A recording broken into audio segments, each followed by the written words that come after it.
La perestroika de Gorbachov lo que hacía era buscar revitalizar la economía soviética a partir de la concurrencia de empresas privadas, públicas y cooperativas.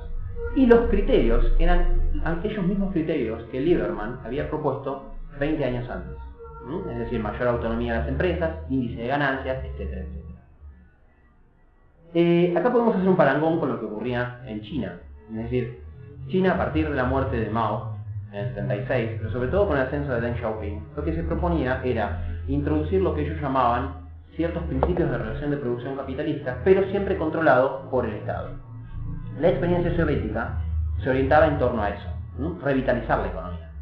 Pero Gorbachov sabía muy bien que para realizar eso se tenía que enfrentar a la nomenclatura, es decir, al poder del partido, que estaba identificado con el Estado. Partido y Estado, en todo régimen totalitario es lo mismo. Gorbachov sabía que para poder realizar esas reformas había que enfrentarse al partido, porque lo había experimentado en la década del 60, es decir, el principal opositor a las reformas de Lieberman había sido el propio partido. Para ello, lo que busca Gorbachov es enfrentarse con el partido, con esa usada nomenclatura, y crear un sistema de poder paralelo que, según él, iba a ser más democrático. La idea era volver al viejo lema de la Revolución del 17, de todo el poder a los soviets, es decir, restituir el Soviet Supremo como la fuente de poder del sistema soviético. Yo recién lo comentaba con el doctor Rojas, yo cada vez estoy más convencido que la historia no es producto del designio, sino de la acción de los hombres. Gorbachov no se dio cuenta de eso.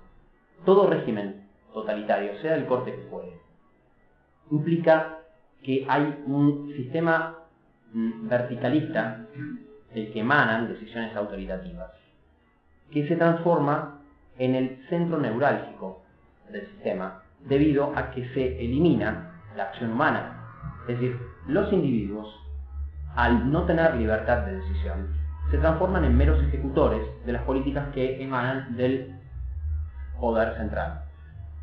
Sucede que si se destruye ese poder central, el sistema cae irremediablemente, porque no hay nadie que lo dirija. Eso fue lo que sucedió en la Unión Soviética. Las luchas de Gorbachov contra el partido hicieron que el partido soviético se destruyera. Pero su intención de rellenar ese vacío de poder con ese Soviet Supremo resultó inviable. Para 1991 ya nadie comandaba ese enorme barco de hierro oxidado que era la Unión Soviética. La Unión Soviética era una bomba de tiempo. Ya nadie movía los hilos, nadie podía dirigir el régimen. Lo que acontece entre marzo del 91 con el referéndum, abril del 91 con el Tratado de la Unión, el golpe que lo derroca a Gorbachov y el contragolpe de Yeltsin, que no se alinea con los conspiradores, es historia conocida.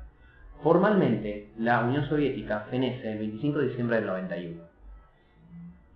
Hay un historiador francés, François Furet, que dice que la Unión Soviética no cae ni por una carrera armamentística con los Estados Unidos, ni con una guerra perdida, como pudo haber sido la guerra de Afganistán, ni con los movimientos masivos de protesta al interior del régimen. La caída del socialismo real no es más y menos que el fracaso del sistema desarrollado por Lenin y por Stalin a partir de 1917.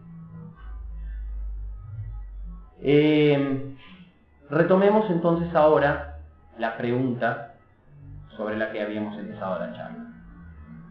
Cuando el 15 de marzo del 85 Gorbachov dice a la opinión pública y a las autoridades de los regímenes de la Europa del Este que los tiempos de las intervenciones militares habían terminado, en realidad lo que está diciendo es que la Unión Soviética se desembarazaba de una carga que ya no podía soportar más. A partir de ese momento, las autoridades se las debían arreglar solos, como pudieran.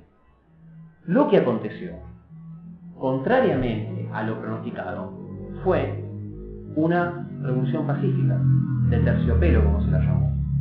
La mayor parte de las autoridades en realidad abdicaron pacíficamente, salvo una, el caso de Rumania.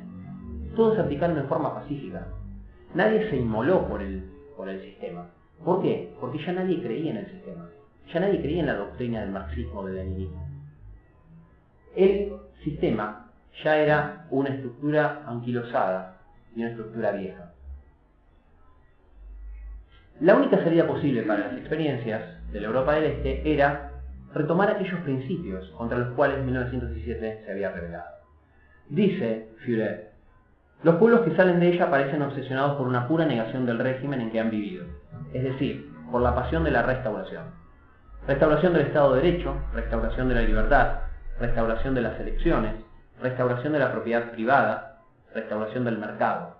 Su caída no deja nada en pie, ni instituciones, ni principios, ni costumbres, ni siquiera una historia. En cualquier aspecto en que examinemos hoy en día el balance de esas dictaduras comunistas, no encontramos más que ruinas. No hay herencia de los antiguos regímenes comunistas. Estos no dejan ver nada inédito entre los materiales que se ofrecen para la reconstrucción, puesto que hay que volver a partir de los principios de la libertad democrática que ellos se las habían enseñado para liquidar, sobre pretexto de cumplirlos.